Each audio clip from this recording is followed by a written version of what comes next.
Hello and welcome to the weekly podcast, Fog of War. In today's episode 4, we'll continue to shed light on war reporting and dive deeper into the intricacies of war knowledge production. And as always, it's us, Yaroslava Buchta, Jonathan Fink, guiding you through this exploration. And today we're thrilled to be joined by another exceptional Ukrainian guest, Karina Piliuhina, a producer for the media project Ukrainer and a talented photographer. And if you've been following Ukrainer, you may already be familiar with Karina's work, including her pre-invasion stories, for example, about Ukraine's diverse national groups. We worked in a couple of projects together. And currently, Karina is leading an extraordinary project titled Units, which chronicles the histories of Ukrainian military units fighting at the front line currently. So grab your headphones and let's step into this fog together. Could you tell us a little bit more about the project that you are leading now? What is it about? What are the stories that you are recording? And what is the main purpose of this project? Hi. The Units of Victory, that's the name of our project. We created it to show our army and our defense forces of Ukraine, and to show that it's not like just something that happened with us after a full-scale invasion. We wanted to show that our army have like a deeply roots in the history, like in the previous form of Ukrainian units that we have before, and we wanted to show that we just continue this resistance and our fight, and we wanted to show the faces of the people who defend our countries in different units, and we also wanted to show that each unit have their inner culture inside, the mythological culture, sometimes that connected with the history of our country in different periods.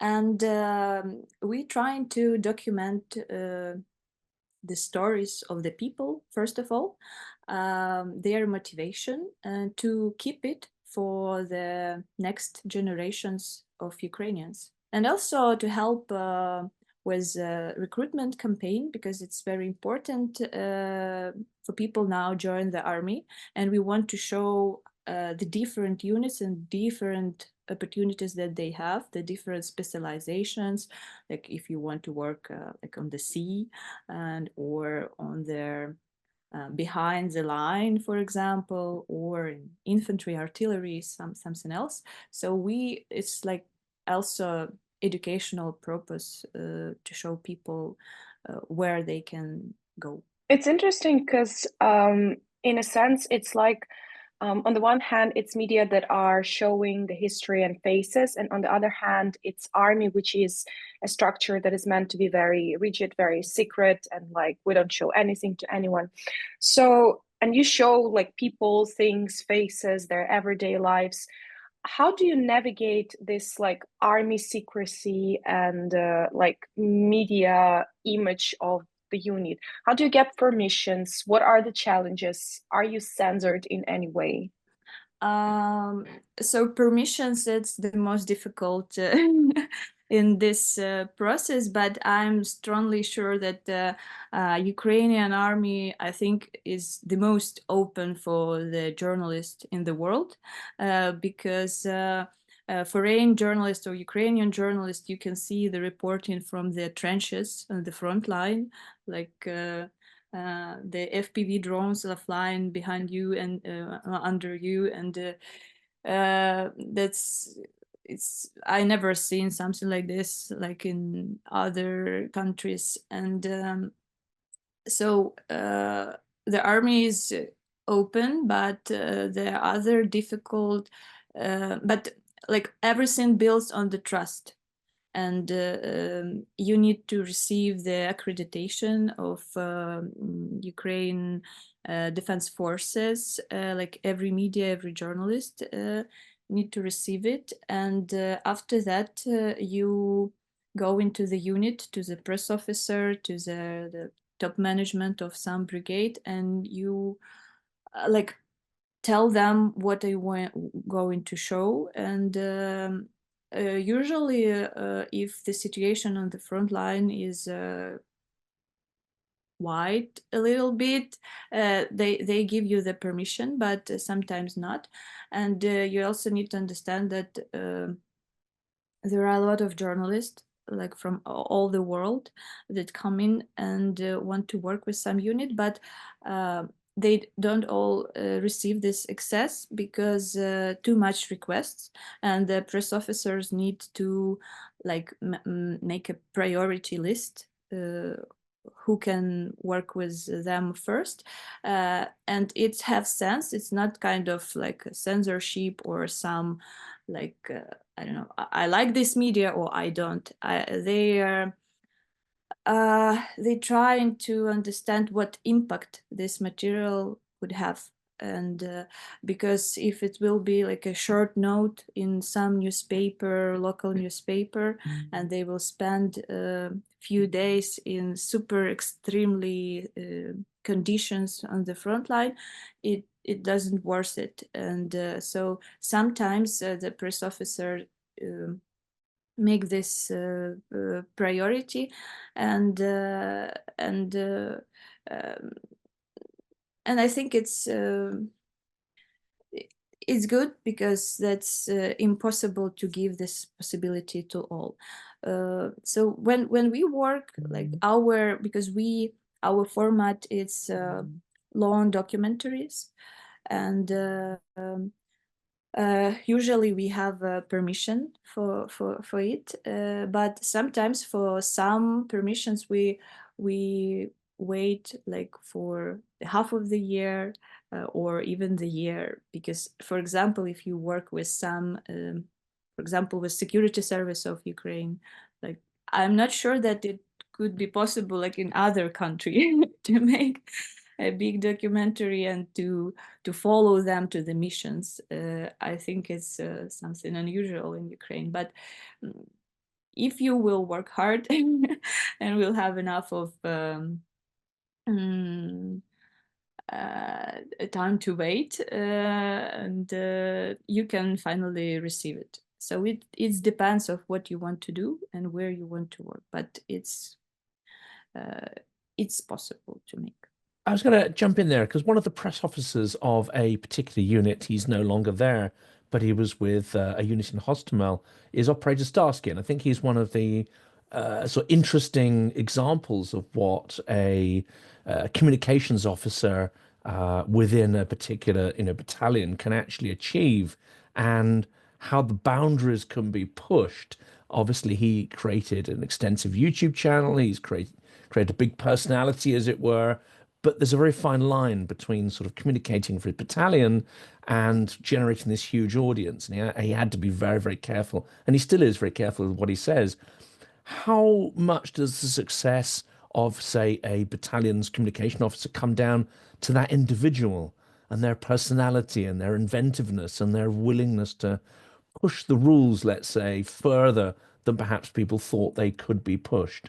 Of course, it's always depends on their personality, but if we will compare the work with press officers like in 2022 and 9, it's a huge difference, because before all the press officers, they were very closed, like they were afraid to make some mistakes and any steps, and they were super scary to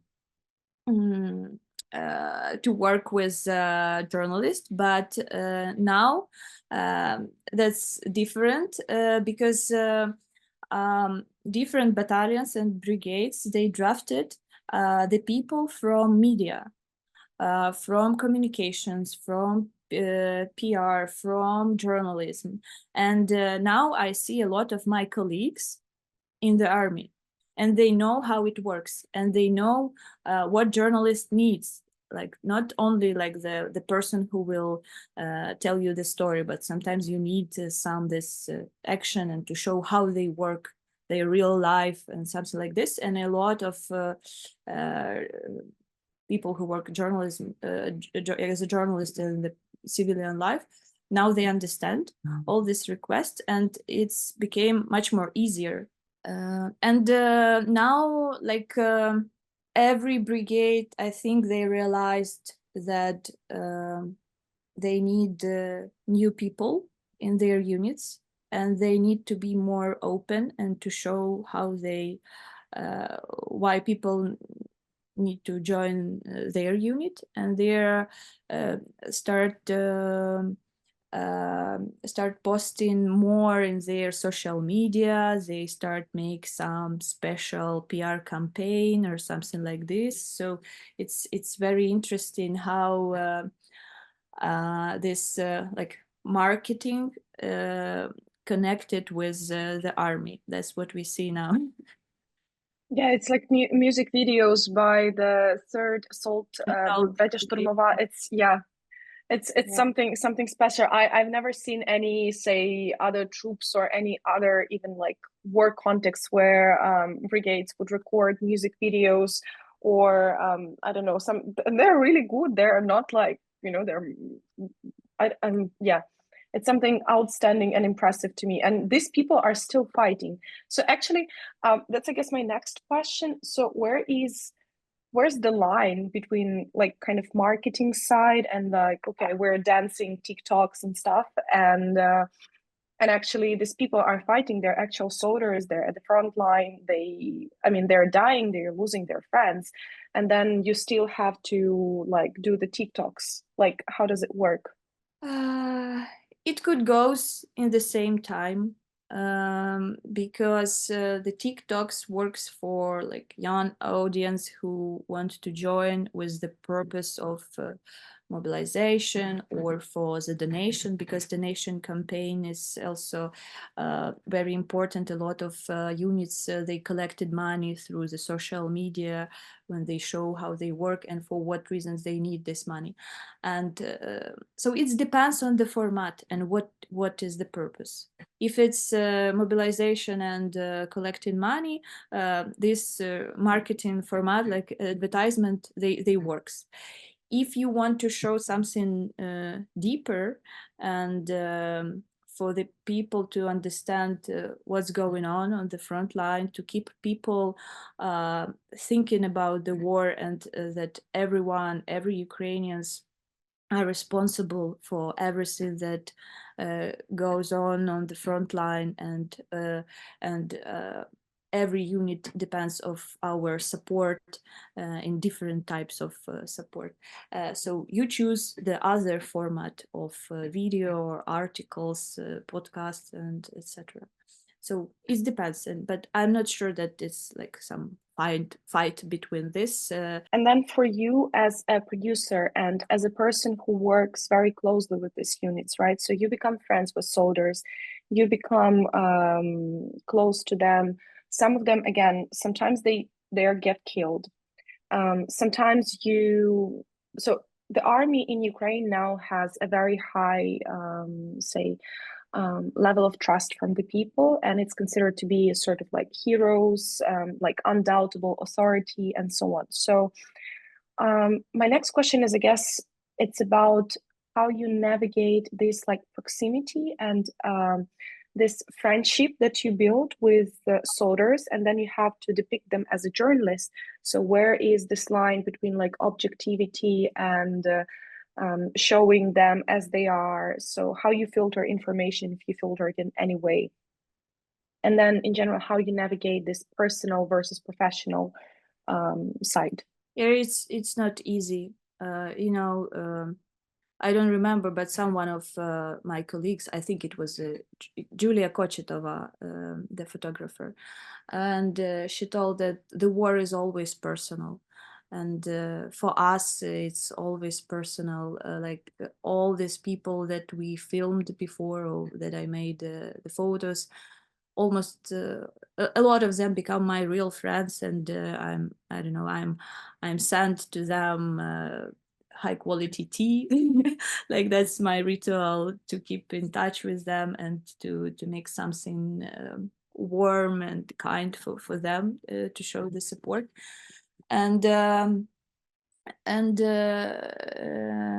lot of them are your friends, and the hardest thing is learning the news about death of some of them. It's horrible, and it's not easy. But like my format where I work in, so it's photography and this documentary movies. It not required from me to show, like, I don't know, something about the corruption or something like this. So the focus of my stories is on the personal heroism. So there is no like censorship in all my films. The only censorship is it's like not to show anything that could harm our army or that could be used by Russians. And that's the only kind of censorship. But like how to say, I just record these stories. When you come here to the trenches, to the guys, you just wreck the camera and listen. Listen everything that they talk, because for them, like, they need the person who they could tell their stories, because inside their community they see each other every day and every night, they discuss everything, but they need the other to tell their stories. And when you come in, you just sitting and listening and recording this. Then when I come in to back to Kiev and editing these stories, this I just cut at some moments that could be harmful. That's it. So no kind of censorship. But for me, it helps to make my job, trying to make more than I was. When you hear the stories that could be like, every stories could be the separate movie. Yeah, it helps me, but it's always personal. It's always like have some consequences. And how hard is it to get the attention of international media? And what are the key differences between getting stories, especially humane stories, into Ukrainian press versus international media? Sometimes I work with Western media as a producer, and for me, like, it's not a big difference work with our media or with Western, but for Western media you need to explain the context. A lot of time you explaining everything. And because for us, like, this struggle is not started from 2022, and even not in 2014 from the Revolution of Dignity and when the Russia first time come to our territory, but like hundreds years before. And for some foreigner journalists, it's hard to understand, and so I think it's the only difference. Another one, I don't see any difference.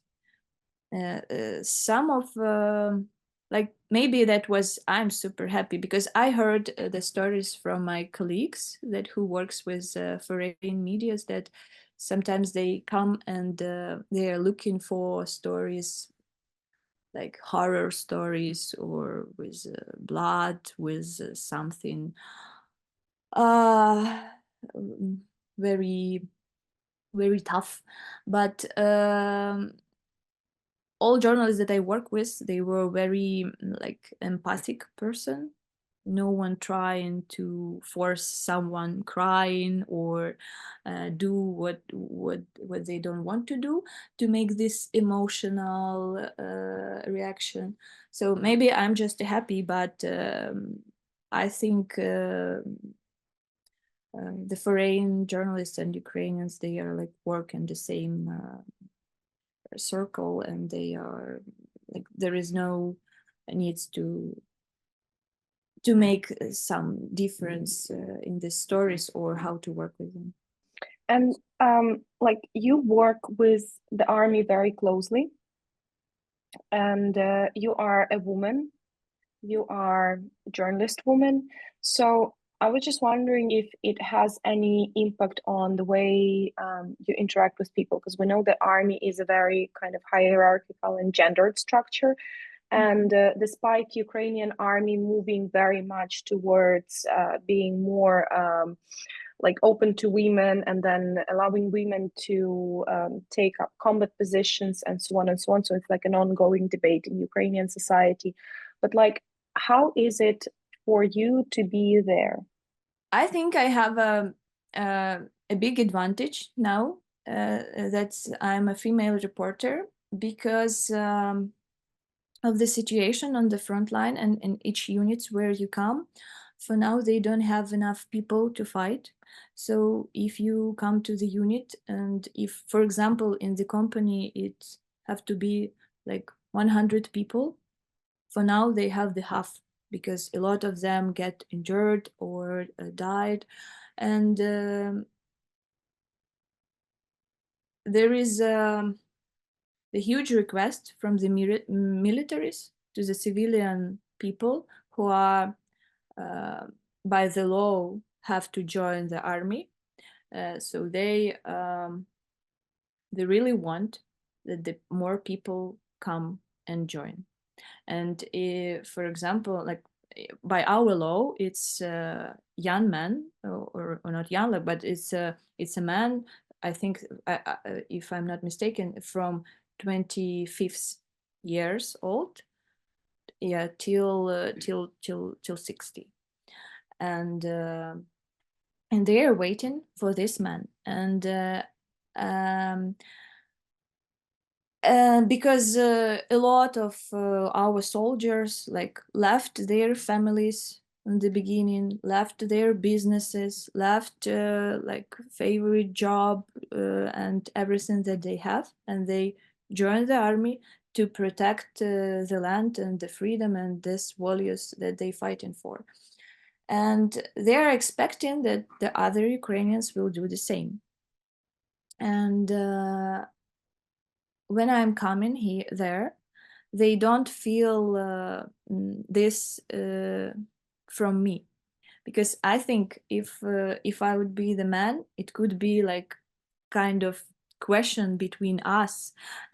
So why you don't join us? Because even a lot of journalism, photographers, cameramans already joined the army. They don't ask me about this, and I think that's how we build this trust. So, and maybe also because I'm like more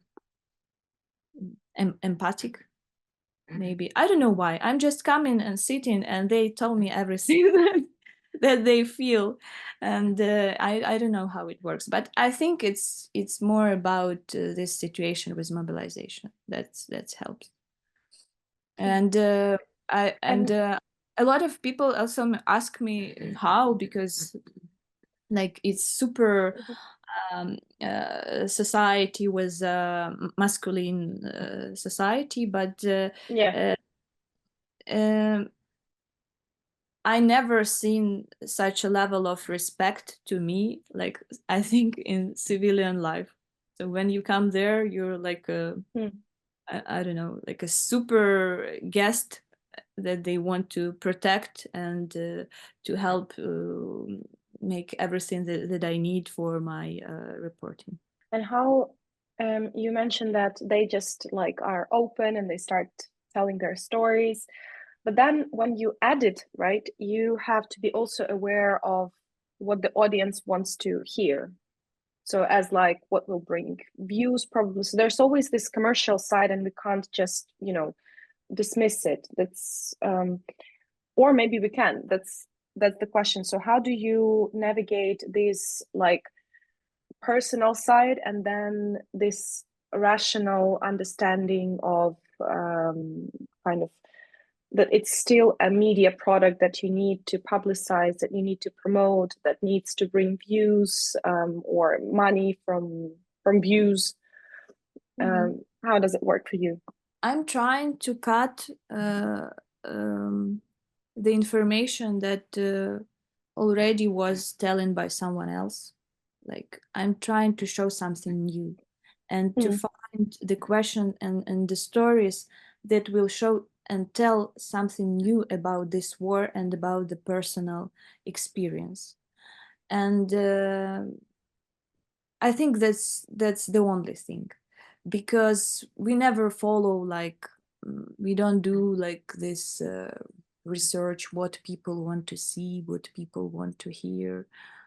We don't do this like in our media, but like, I'm trying to filter it, like my inner filter, because I see a lot of content in the media that is, and I'm just trying to find the new point of view.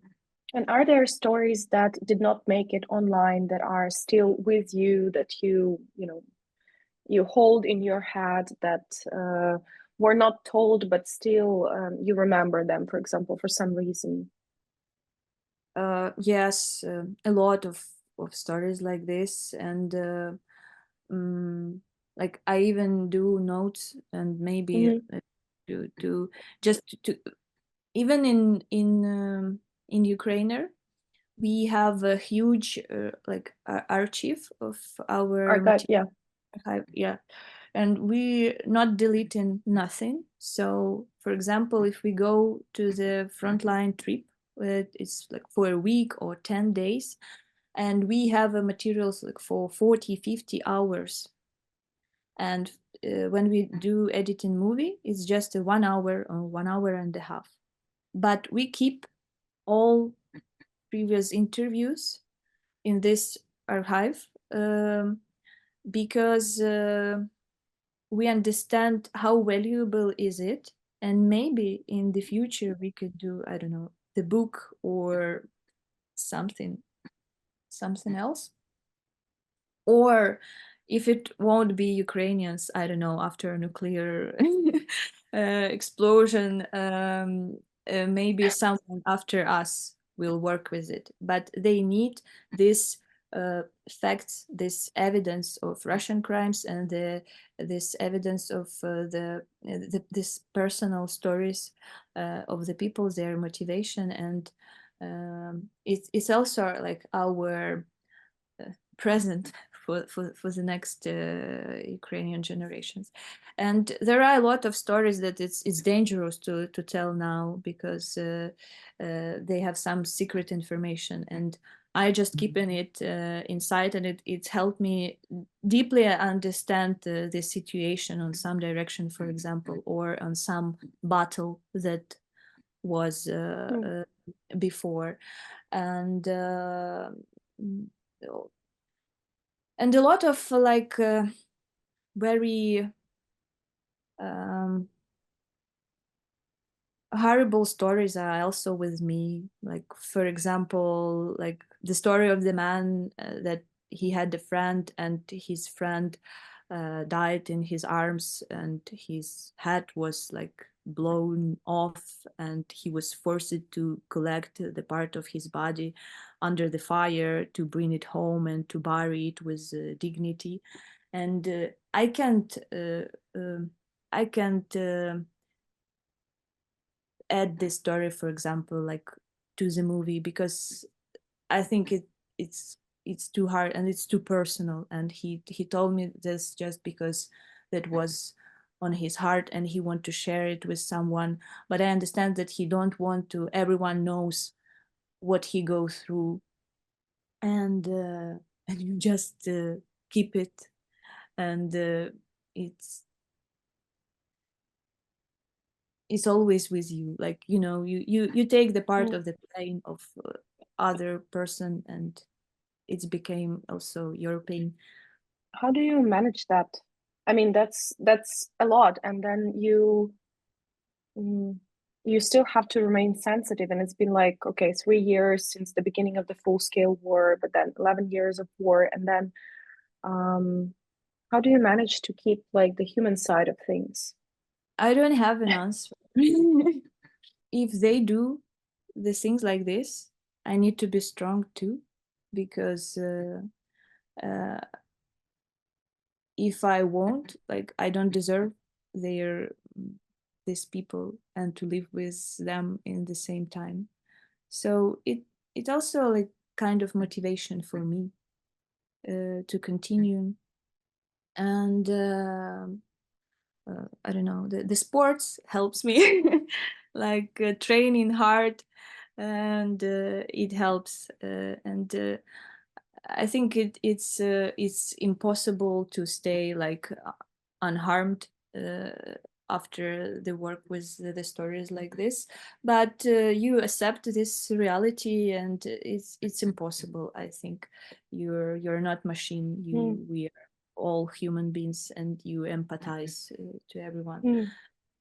My way is the sport and oriental fights that I do.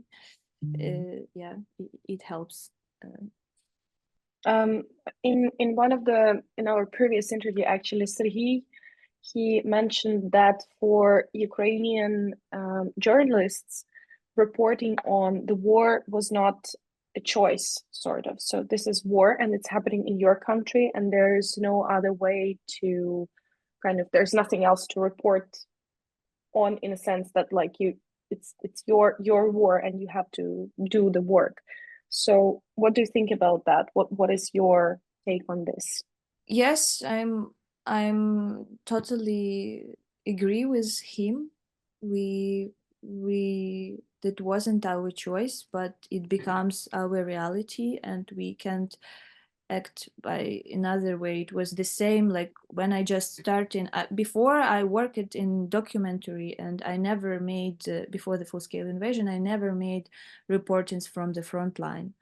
I feel guilty now, like for that. For me, I was not so active in 2014, 15, 17, like for the full-scale invasion. But I wasn't a frontline reporter. I become a war reporter after full-scale invasion, and after like I went to all military registration offices. They were overcrowded, and they don't want to drafted me.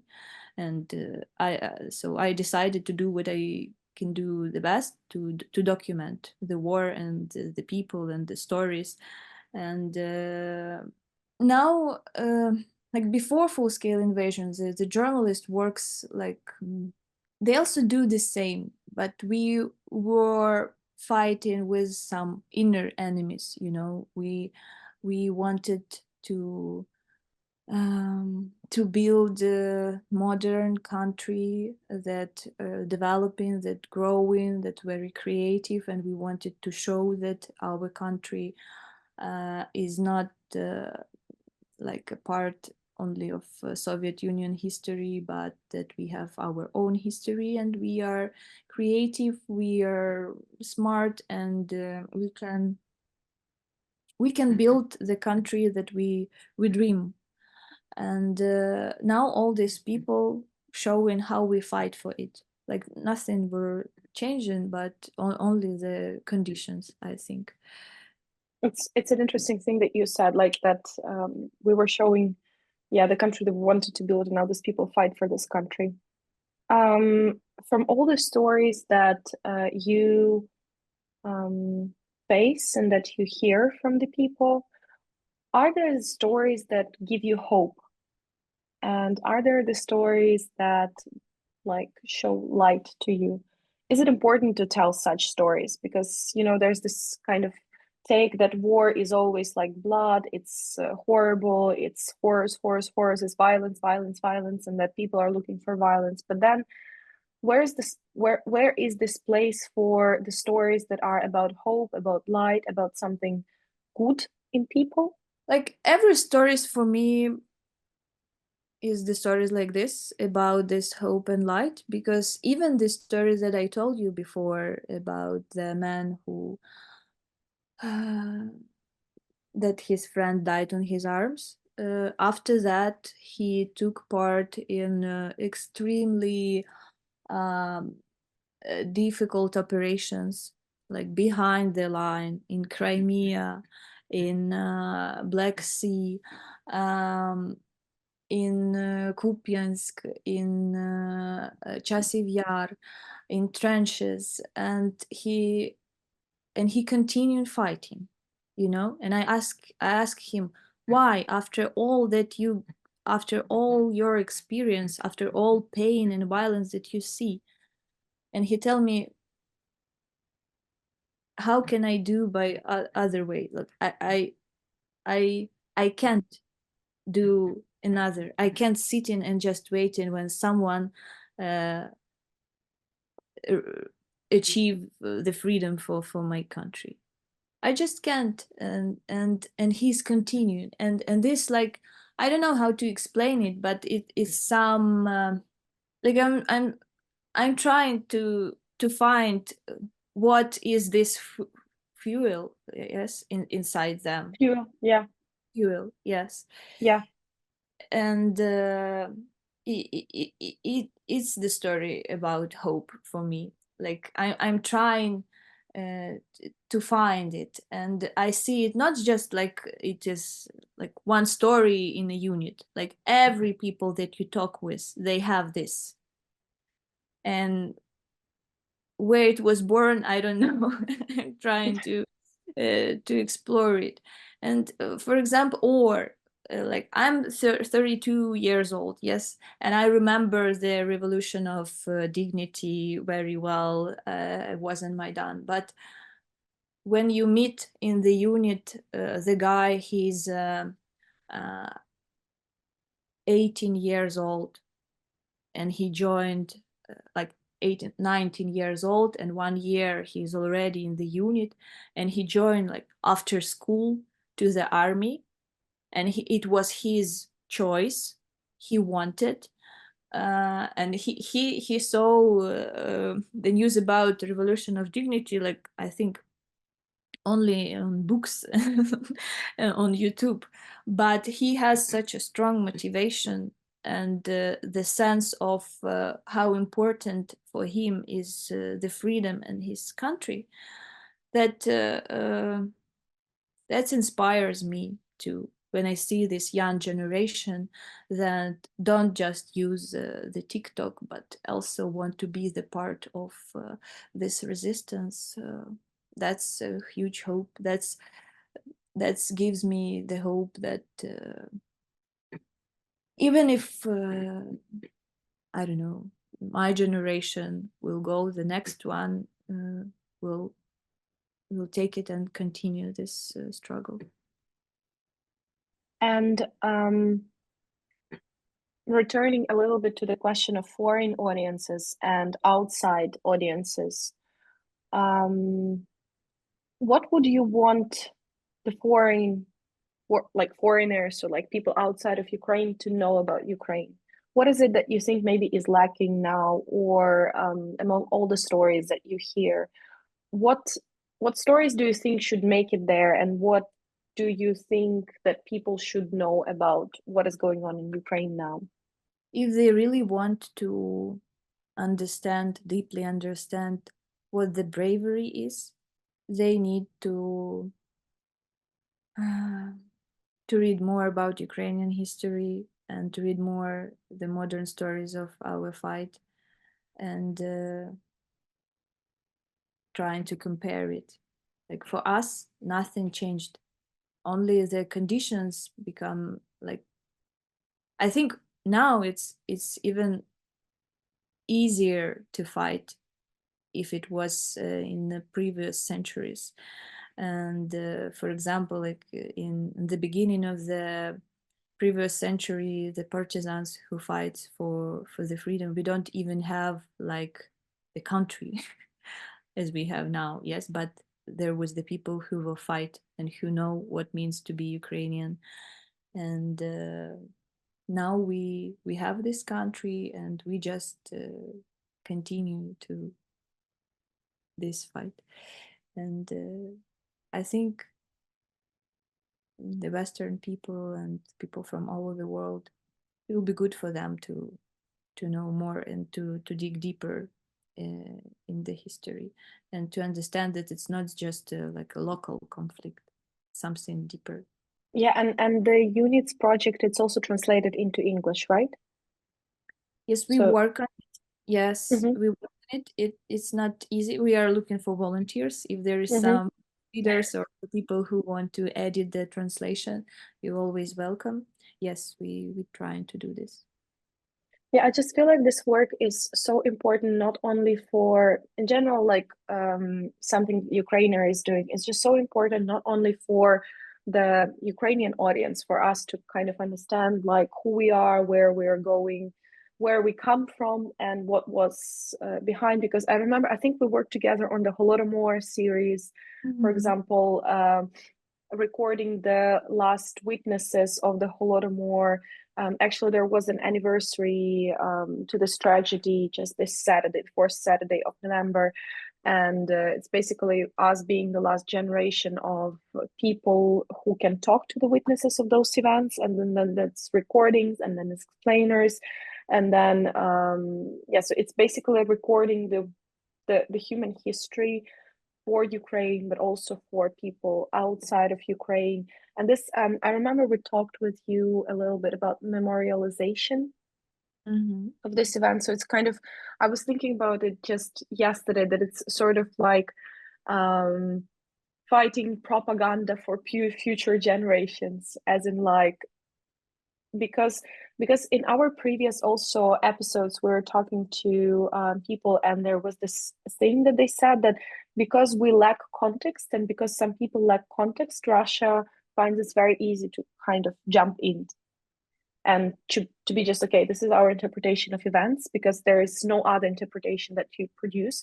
So here it's a sort of like, we protect ourselves for the future, for this not to happen, because there will be no gaps and no empty spaces with the work that you and Ukrainer and other media and other journalists are doing. Yeah, that's totally true. Yeah, and will it be available also in English, or is it just as for now it's just Ukrainian? For now, it's just Ukrainian, but maybe lately we can translate it. Yeah, I'm just it's really incredible, and thank you so much for sharing this kind of very human and very sensitive side of these things. Because this is when I was even like getting ready for this conversation, I was talking to some friends of mine. Again, like, I'm surrounded by young people, and sometimes I think that it's basically people of the same age that are fighting at the front lines now. And to be fair, sometimes people of the same backgrounds, because my classmates, like, same smart, clever people who I don't know, went to Western universities, they come back and they join the army. And I just asked them, okay, what would you be interested to know? Like, what would you like to hear? And almost everyone said that, okay, we want the human story. Okay, how is it to actually witness all of these things and remain in your human self, and just what is the human side of this event. So it's incredibly valuable, and thank you very, very much for just sharing these things and being open about these things, and sharing this with us. Personally, I feel very moved also, like, as a Ukrainian, as a person, as just hearing these things. And thank you very much for being open, and for talking to us about these things, for finding time, because I know it's very challenging now, again, with everything that is happening in Ukraine. So, to everyone who was listening to us today, please follow us, please subscribe. If you enjoyed this episode, please leave us a comment. If you have any questions, please leave us questions, and we will be happy to reply. Also, follow us on social media. And I'm sure if, for example, if you have any additional questions, we can have Karina with us again. And we'll see you next week.